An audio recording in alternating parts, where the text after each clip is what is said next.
पहा, आपलं मूल वाढवताना आपली खरंच अगदी खूप कसरत असते.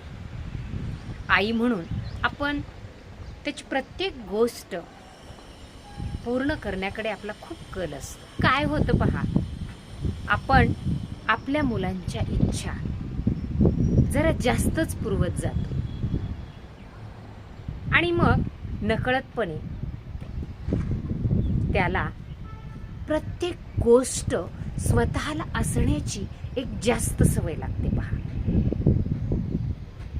आपल्याला वाटतं आपल्या लहानपणी आपल्याला ती गोष्ट मिळाली नाही म्हणून आपण आपल्या मुलाला ती पुरवावी आणि मग आपण ती पटकन देऊन टाकतो. पहा, पूर्वीचा आपला स्वतःचा बालपणीचा काळ आणि आजचा आपल्या मुलांचा काळ खूप फरक आहे.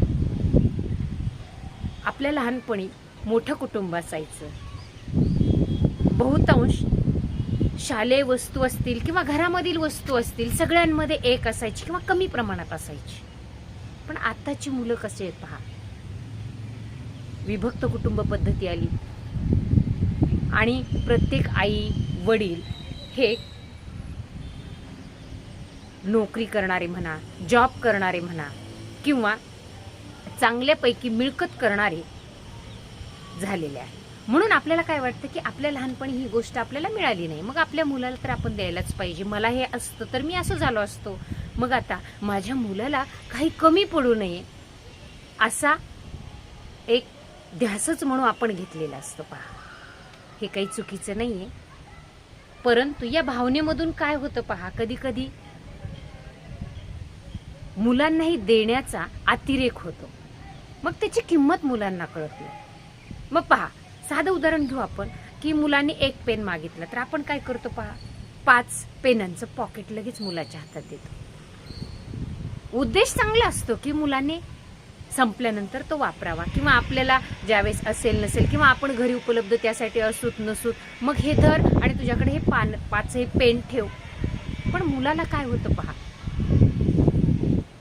कोणती गोष्ट मागितल्याबरोबर आपल्याला सहज मिळते हे त्याच्या लक्षात येतं आणि मग त्याची किंमत त्याला समजायला वेळ लागतो किंवा कधी कधी समजतही नाही. मिळाली आहे ना, मग वापरा कसं. पहा, ही गोष्ट छोटी आहे, परंतु ह्या छोट्या छोट्या गोष्टीमधून बऱ्याच गोष्टी भविष्यामधील मुलं शिकत असतात.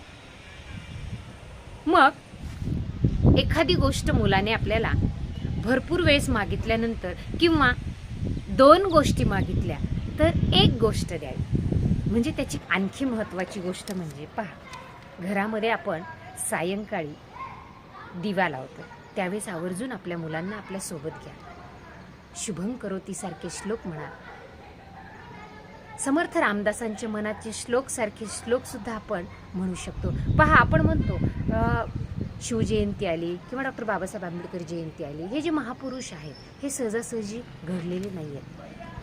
आऊसाहेबांनी पहा, जिजाऊंना लहानपणापासून ते पद्धतीचे संस्कार केलेल्या थोरा मोठ्यांच्या गोष्टी, त्यांचे चरित्र त्यांच्यासमोर ठेवले, रामकृष्णांच्या गोष्टी सांगितल्या, भीम अर्जुनाच्या गोष्टी सांगितल्या, वेगवेगळ्या घटना बालशिवांच्या समोर मांडल्या आणि तसे आदर्श निर्माण केले आणि म्हणून आपले छत्रपती घडले.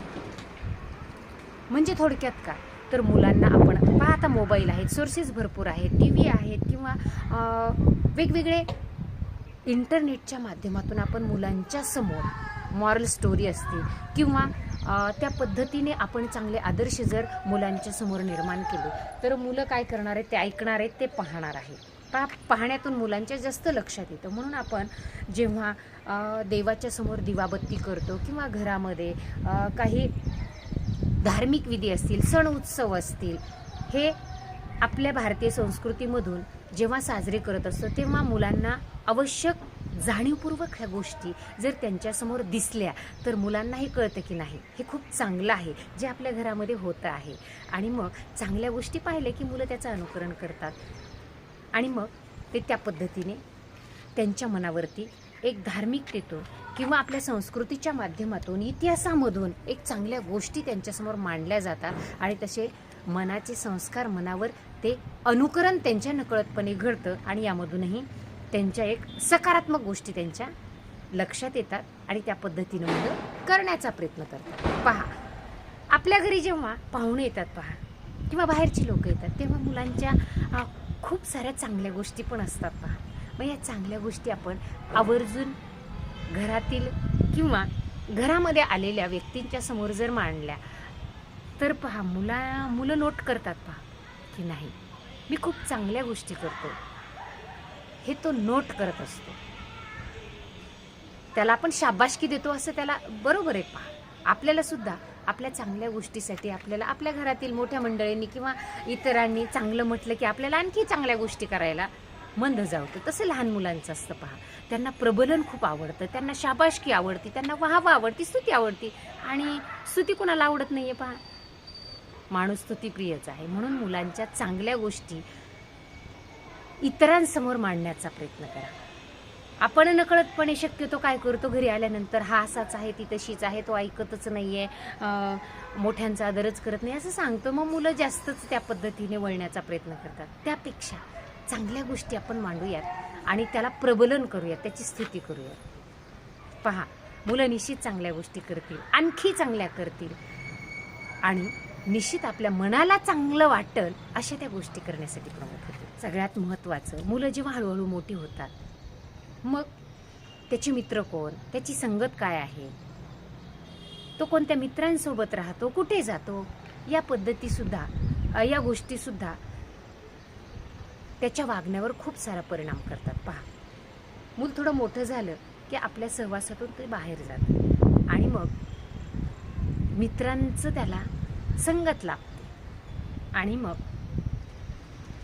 ती संगत नेमकी कशी आहे, तो कोणाबरोबर राहतो, म्हणजे निश्चितच यामधून सुद्धा त्याची जडणघडण होत असते, त्याचं व्यक्तिमत्व घडत असतं. पहा, मुलांच्या व्यक्तिमत्वामध्ये सगळ्यात महत्त्वाचं काय असेल तर कुटुंब हीच त्याची पहिली शाळा असते.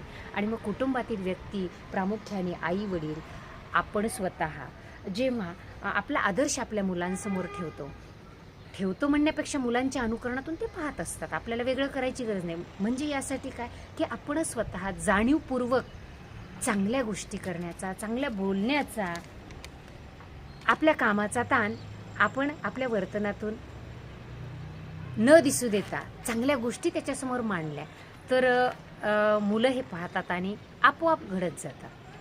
मुलांना वेगळं शिकवण्याची, आणि मुलं शिकून घडत नसतात बघा, पाहून जास्त त्यांच्या लक्षात राहतं, अनुकरण करतात. आणखी महत्त्वाची गोष्ट मला माझ्या शाळेमध्ये पण जाणवती बघा ही, की आईवडील काय करतात पहा, कुठेतरी कामाला जायचं असतं म्हणा, बाहेर शेतामध्ये जायचं असतं, कोणाला बाहेर जायचं असतं, अनेक कामं आपल्या आईवडिलांना असतात, आईवडिलांच्या मागे असतात किंवा कुटुंबातील मोठ्या व्यक्तींच्या मागे असतात. मग काय करतात, हे धर 10 रुपये, हे धर 5 रुपये, हे 50 रुपये, आजीने 10 रुपये दिले, आईने 2 रुपये दिले, 2 तर राहिलेच नाही आहेत. आता तो आपला काळ होता. 50 रुपये, कधी कधी 100 रुपये सुद्धा मुलांच्या बॅगमध्ये असतात. हे मी स्वतः अनुभवलेलं आहे. मग जर आपण मुलांना हे पैसे देतोय म्हणजे त्या पैशाचं मोल त्याला काय असणार ना. हां, देणं चुकीचं आहे असं नाही आहे, पण मुलाने पेन मागितला, आपण काय म्हणतो, मला वेळ नाही आहे, तुला हे काय धर 50 रुपये धर, तुला तो पेन घे. मग मूल काय करतं, दुकानात जातं बघा. ते 50 रुपये घेऊन मूल दुकानात जातं. मग काय करतं, तो पेन असतो 5 रुपयाचा किंवा 10 रुपयाचा, राहिलेल्या पैशाचं काय करणार आहे, तो दुकानातील पदार्थ खायला घेतो. मग त्याला एवढं समजत नाही आहे दुकानामधील की आपण किती घ्यायला पाहिजे, काय घ्यायला पाहिजे. मग आहे ते पैसे तो संपवून टाकतो, कारण त्याला माहिती आहे मी मागितले 5 रुपये, मी पेन मागितलं तर आईने मला, वडिलांनी मला, घरातीलांनी 50 रुपये दिलेत, म्हणजे त्याच्या लेखी त्या पैशाची किंमत काय असणार आहे.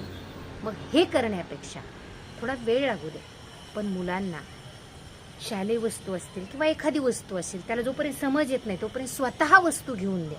तो त्या पैशाची सवय लागते आणि पैशाच्या लोभापायी तो बाहेर इतरत्र जातो आणि मग नकळतपणे त्याला पुढे मोठं झाल्यानंतर या पैशाची सवय लागते आणि मग तो पुढे त्याचे वाईट परिणाम आपल्याला बघायला मिळतात. सुरुवातीला मला पैसे पाहिजेत, हा 10 रुपये पाहिजे, हां ना.